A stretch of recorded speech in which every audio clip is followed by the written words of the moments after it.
Вітаю вас, друзі! Сили безпеки та оборони України сьогодні знову атакували так звану Російську Федерацію та об'єкти окупантів на українських, але поки ще окупованих територіях. Гучно було, я б навіть сказав, святково, тому що летіли салюти у тимчасово окупованому Донецьку. Там підірвали склад БК.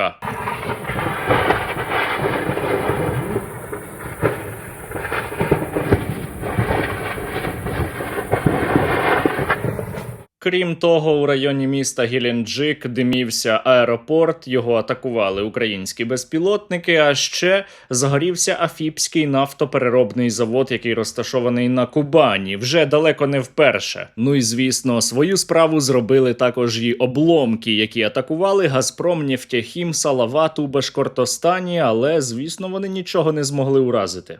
Це капець як близько. Це ужас. Нам на руку.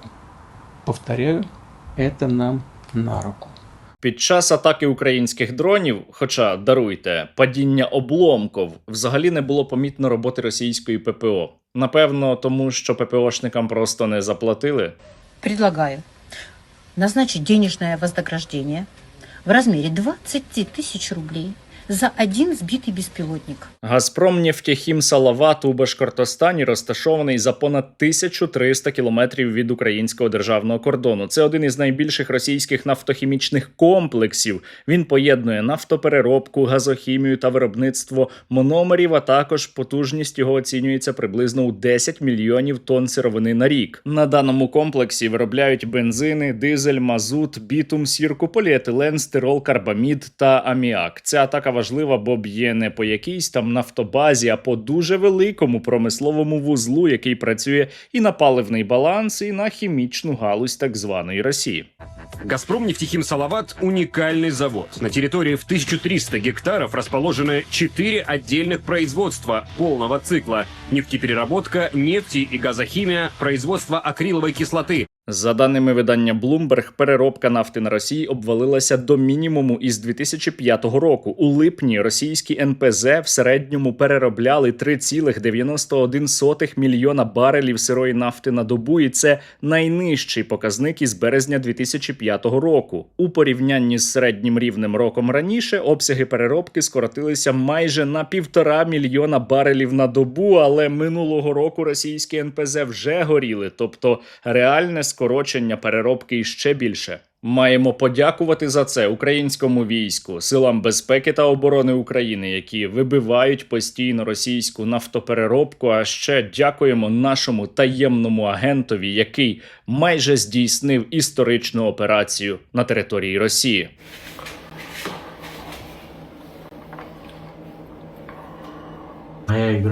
Моя ігра. Ми із вами зараз про це усе поговоримо, але спершу перевірте дві важливі речі. По-перше, чи підписані ви на мій канал? І якщо ні, то зробіть це просто зараз. А по-друге, чи закинули ви сьогодні на русоріз? Навіть маленький, навіть найменший донат. У нас є дефіцит по збору, і ваші 2 гривні надзвичайно потрібні. Реквізити в описі. Кожен ваш донат – це безпосередній вклад в обороноздатність нашої держави. Допомога війську – це найкраща інвестиція. Але якщо після донату на русоріз у вас іще є кошти на інвестиційні проєкти, то я рекомендую Інжур. До речі, сам користуюся цим сервісом і вклав туди кошти. Я поясню простими словами. Інжур – це перша українська компанія, яка дозволяє кожному українцю інвестувати суму від 10 гривень у велику комерційну та житлову нерухомість. Наприклад, у ТРЦ, супермаркети, ресторани, сільпо, форум, Макдональдс тощо. Дивіденди від своїх інвестицій ви можете як щомісяця отримувати на свій рахунок, на картку, наприклад, або реінвестувати і ще більше заробляти. Ви можете долучитися до Інжур за посиланням, яке я лишаю в описі до цього відео. Там же можна скачати і застосунок, за допомогою якого зручно можна керувати своїм інвестиційним портфелем.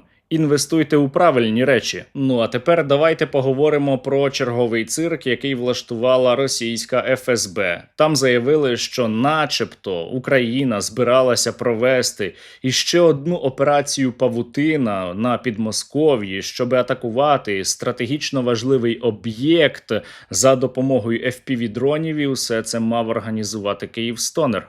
За даними ФСБ, невідомі, але дуже добрі люди зі Словаччини привезли безпілотники, за допомогою яких мали організувати ту саму бойову операцію, але ФСБ її нібито зірвала. Обнаружено и изъято 10 FPV-дронов. Дрони начебто перевозили разом із керамічною плиткою, щоби замаскувати цей процес. І знаючи, що Служба безпеки України організовувала вже операцію «Павутина», коли було атаковано російські борти стратегічної авіації, можна припустити, що дійсно ФСБ вдалося зірвати наступну подібну операцію, та є деякі нюанси. Вже у той самий момент, коли дрони почали злітати для того, щоб летіти і знищувати той самий секретний об'єкт, то підбігли ФСБшники та розстріляли їх із пістолетів зблизька, практично впритул, тому що на цих дронах чомусь не було боєприпасів. На відео лише горять акумулятори після влучань куль.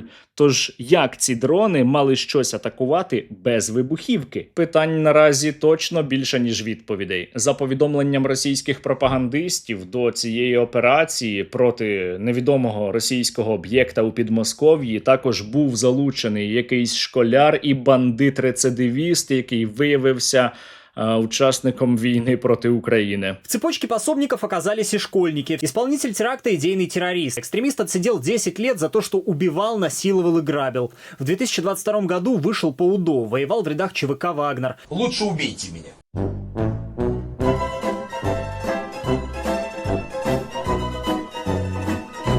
Та найцікавіше – це хто співорганізатор, і ним виявився Київстонер, той самий. Можливо, ви колись про нього чули, але це не має значення. Получил сообщение в интернет-мессенджере Telegram от своего раннего знакомого Васильева Альберта Викторовича. Он также известен под псевдонимом Киевстонер. Я вже колись вам розповідав за цього персонажа, тому що він, по-перше, братався із росіянами, проводив багато часу на так званій Росії. Ось, наприклад, на цьому відео він із Бастою. Може, до речі, Баста також організовував оцю секретну українську операцію. А ще Київстонер якось у Києві до повномасштабного вторгнення, але коли вже тривала російсько-українська війна, шепотів «Росія». И так...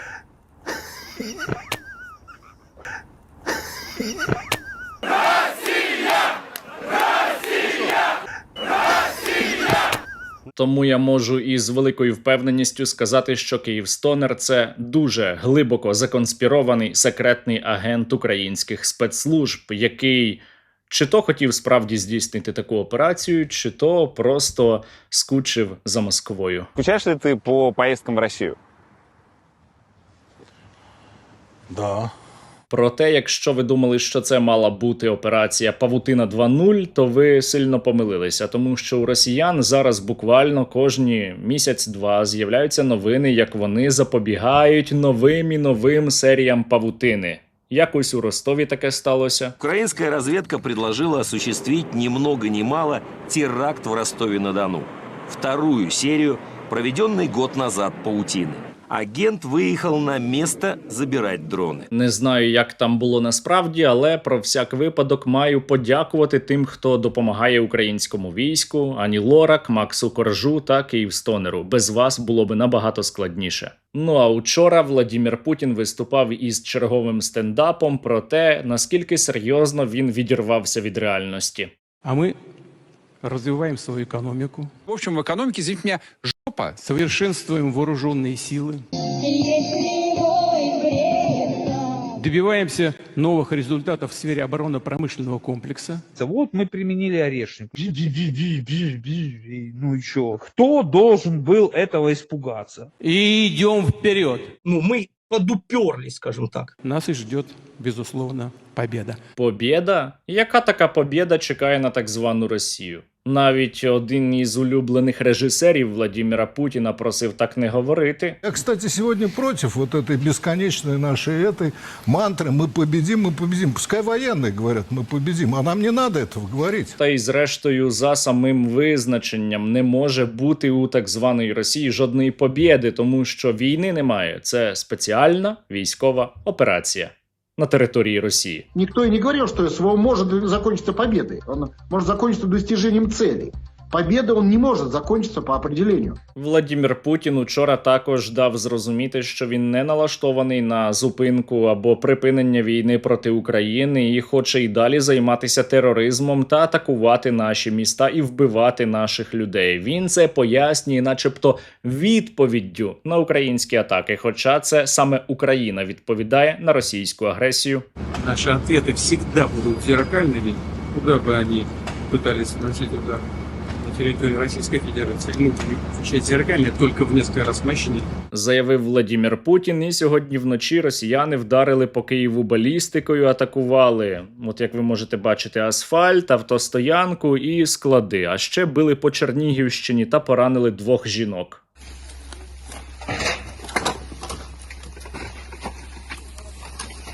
І поки Владімір Путін живе у своїй паралельній, вигаданій реальності, де у нього усе добре, де економіка зростає, немає паливної кризи, перші росіяни починають отримувати тюремні строки за отсасування, тому що немає бензину. Такого не было никогда, чтобы вот просто люди машины оставили и ждали бензин. В 9 утра должны привезти бензин. Люди побросали машини. Цього літа збір врожаю у росіян під загрозою, а це вже і небезпека продовольча. Російська армія несе величезні втрати, російська економіка падає. Що відбувається загалом із пальним, я думаю, тут не треба пояснювати. І хто ж у цьому винен, як ви гадаєте? А вже ж Запад. А как же так получается, что вся русофобская, так называемая, агрессивная часть так называемого коллективного Запада борется с нами? Я гадаю, що на оці слова Владіміра Путіна міг би висловити свої категоричні заперечення Владімір Путін у 90-х, на початку 2000-х. В принципі, він і так зараз росіян повертає у 90-ті. Знаете, что я вам скажу? Что вот постоянное кивание на заграницу, как на источник всех наших бед, неверно. Неверно по сути своей. Все наши беды в нас самих. От нашей собственной безалаберности и слабости все проистекает. Російські терористи припинять війну проти України тільки за однієї умови, тоді, коли вони не зможуть її продовжувати. Тому росіян треба бити більше, тому потрібно допомагати нашому війську ще більше. І завдяки вам наші воїни за минулу добу отримали іще 120 нових FPV. Підрозділ FPV мотопіхотного батальйону 30-ї бригади. Дякую спільноті Стерненка та всім, хто брав участь у зборі коштів на ці 30 оптоволоконних FPV-дронів. Кожен ваш донат – це безпосередній вклад в обороноздатність нашої держави. Підтримуйте українське військо. Слава Україні! Загін безпілотних систем «Грім» висловлює щиру подяку спільноті Стерненка та усім небайдужим громадянам за вашу допомогу та ваші донати на «Шахедоріз». Дані дрони-перехоплювачі будуть ефективним засобом у захисті нашого неба від ворожих атак. Разом до перемоги! Бажаю міцного! Ми бойці 117-ї бригади територіальної оборони окремого взводу з безпілотних літальних систем. Хочемо виразити щиру вдячність спільноті Стерненка за отаких пташок, які будуть нищити ворога. Ну, а ми зробимо все можливе і неможливе для захисту нашої країни. Слава Україні! Героям слава! Батареї зенітних безпілотних авіаційних комплексів бригади «Рубіж» висловлюю свою вдячність фонду Стерненко та його спільноті за надані дрони-перехоплювачі, які будуть нищити крила на Покровському напрямку. Слава Україні! Героям слава! Проти нас воює дуже сильний ворог, але він колос на глиняних ногах, і він обов'язково впаде. Щоб цей момент відбувся якнайшвидше, будьте у війську або для війська та максимально допомагайте силам безпеки та оборони України.